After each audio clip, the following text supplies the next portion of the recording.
Indigenous people in Australia, we're 3% of the total Australian population, but of that 3%, the last statistics reveal that at least 50% of that population, of that 3%, is affected in some form of disability. So it's very high numbers for our people. We face double discrimination, discrimination because of disability and because of our race.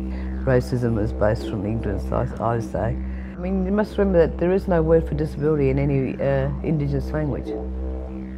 But having a disability, yeah, you get a double whammy.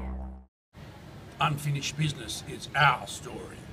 Our images and words show how we travel through our lives as Indigenous Australians living with disabilities. Help us take our story to the United Nations in New York and other countries around the world and around Australia to help raise awareness of the issues that we face. Every pledge is a show of support for our stories. Please help us reach our targets. Our story is unfinished business. Unfinished Business is a series of visual stories that reflect the individual personal journeys of Indigenous Australians living with a disability. Each story is complex and intertwined with Australia's political and social history, which has resulted in unacceptably high rates of disability in Indigenous communities.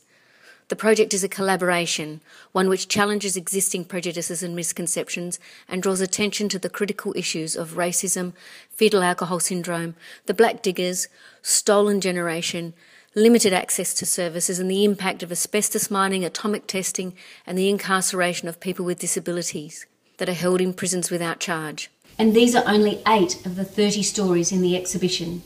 People have come from regional, remote and urban communities to tell their stories of unfinished business. Please help us to help them continue to tell their stories until they are heard and change happens.